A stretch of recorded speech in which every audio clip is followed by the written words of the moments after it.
एक बार एक छोटी सी बच्ची हाथ में मिट्टी का गुल्लक लिए दौड़ते हुए दवाइयों की दुकान पर भागती हुई गई। वो काफ़ी देर तक वहाँ खड़ी रही, लेकिन उस दुकानदार का ध्यान उस लड़की के ऊपर नहीं गया, क्योंकि वहाँ पे और भी भीड़ लगी थी और भी लोग खड़े थे। उस लड़की ने दुकानदार को कई बार बुलाया, लेकिन वहाँ पर भीड़ इतनी थी कि उस दुकानदार का ध्यान उस लड़की के ऊपर नहीं गया। फिर उस लड़की को थोड़ा सा गुस्सा आया और उसने मिट्टी का गुल्लक लिया हुआ वहीं काउंटर पर जोर से रख दिया। अब जो दुकानदार था और बाकी जो लोग खड़े थे वहाँ दुकान पर, वो सब लोग बच्ची की तरफ देखने लग गए और दुकानदार ने बच्ची से पूछा, बेटा आपको क्या चाहिए? और वो बड़े ही भोलेपन से बोली कि मुझे एक चमत्कार चाहिए। उस बच्ची की बातें सुनकर ना ही दुकानदार को समझ में आया और ना ही वहाँ पे जो लोग खड़े थे उनकी समझ में कुछ आया, और सब लोग उस बच्ची की तरफ देखते रहे। फिर दुकानदार ने बोला कि बेटा यहाँ पे चमत्कार नहीं मिलता है। फिर उस बच्ची को लगा नहीं, ये दुकानदार झूठ बोल रहा है। उस बच्ची ने दुकानदार से कहा कि नहीं, आपको जितने भी पैसे चाहिए मेरे गुल्लक से ले लीजिए, लेकिन मैं आज चमत्कार लेकर ही जाऊँगी। तब वहीं काउंटर पर एक और भी आदमी खड़ा था। उसने पूछा कि बेटा कि तुम्हें चमत्कार क्यों चाहिए? और तब उस बच्ची ने अपनी कहानी बताई। कुछ दिन पहले मेरे भाई के सर में दर्द हुआ, उसे मेरे मम्मी पापा हॉस्पिटल ले गए। उसके बाद से मेरा भाई अभी तक घर नहीं आया। मैंने कई बार पापा से पूछा भी, भाई क्यों नहीं आया, मेरा भाई क्यों नहीं आ रहा है?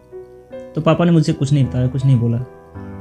एक दिन मैंने मम्मी पापा को रोते हुए देखा। पापा कह रहे थे कि जितने पैसे दवाइयों के लिए चाहिए उतने मेरे पास नहीं हैं, अब तो कोई चमत्कार ही मेरे बेटे को बचा सकता है।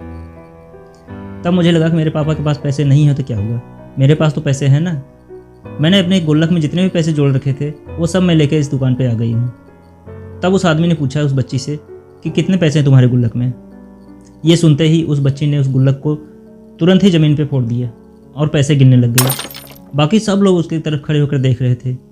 थोड़ी देर बाद उसने सारे पैसे अपने हाथ में इकट्ठे किए और बोली, मेरे पास पूरे 19 रुपये हैं।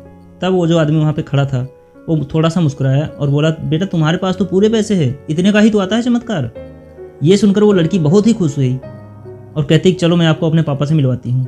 ये तो बाद में पता चला कि वो आदमी आम आदमी नहीं था, बल्कि एक बहुत ही बड़ा न्यूरो सर्जन था, और उसने सिर्फ 19 रुपये में उसके भाई का इलाज किया और कुछ ही दिनों बाद उसका भाई वापस घर आ गया। फिर कुछ दिन बाद उसके पापा, उसके मम्मी, उसका भाई और ये लड़की चारों आपस में बैठ कर कुछ बात कर रहे थे। तभी उसकी मम्मी ने उसके पापा से पूछा, अब तो बता दो कि ये चमत्कार आखिर आपने किया कैसे, ये चमत्कार आया कहाँ से? तब उन्होंने अपनी बेटी की तरफ देखा और बोले, ये चमत्कार मैंने नहीं, इसने किया है। तो यहाँ पे हमें एक बहुत ही बड़ी बात सीखने को मिलती है इस छोटी सी बच्ची से।